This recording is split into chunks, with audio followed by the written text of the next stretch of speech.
Good day, everyone. I am Fernan Q. Abragan, a student and Doctor of Philosophy in Science Education major in Chemistry.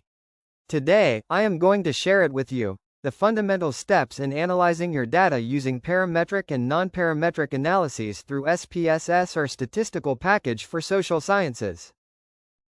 What is SPSS? SPSS is a statistical software that allows researchers to manage data, run descriptive and inferential statistics, and generate visualizations, tables, graphs, charts.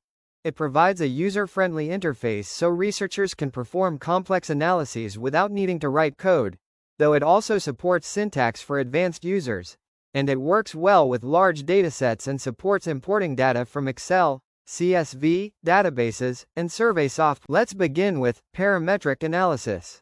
Suppose that a study tests whether there is a difference between the average IQ scores of the samples and 100. 100 is the specified constant or the test variable.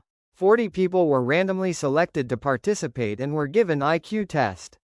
And assuming that our alternative hypothesis here that there is a difference between the mean IQ of the respondents and 100.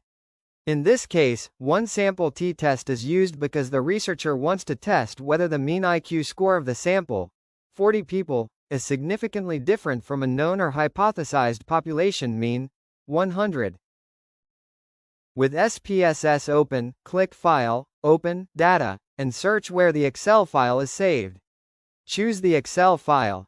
Dataset, 1 sample t-test. Click Open, then OK.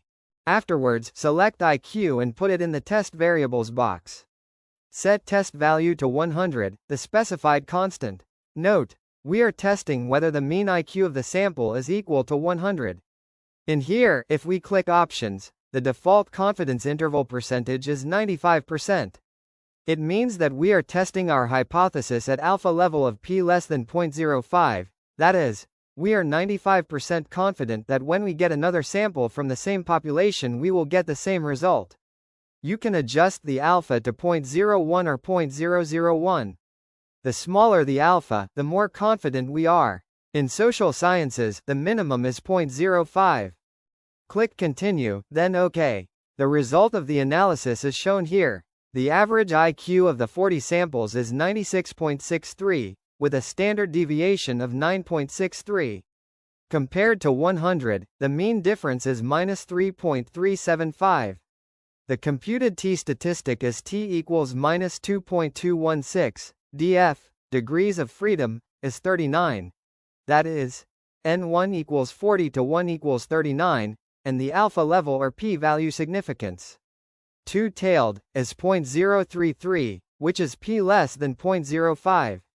Since p less than 0.05, we reject the null hypothesis saying that the mean IQ of the samples is equal to or not different from 100. The result of the one sample t-test shows that 96.63 is statistically lower than 100 at p less than 0.05. The alternative hypothesis is the conclusion. There is a difference between the mean IQ of the respondents and 100. A one-sample t-test was computed to determine whether the average IQ of the respondents significantly differs from 100. Results show that the average IQ of the respondents, mean equals 96.63, SD equals 9.63, is significantly lower than 100, T, 39, equals -2.216, P less than 0.05. The null hypothesis is rejected. Non-parametric statistics refers to a set of statistical methods used when the data do not meet the assumptions required for parametric tests, like t-tests, ANOVA, regression, Mann-Whitney U-test, and many more.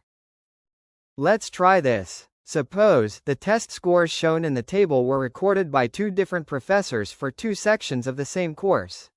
Using the Mann-Whitney rank sum test and a significance level of alpha equals 0.05, determine if the locations of the two distributions are equal, i.e., if the medians are equal.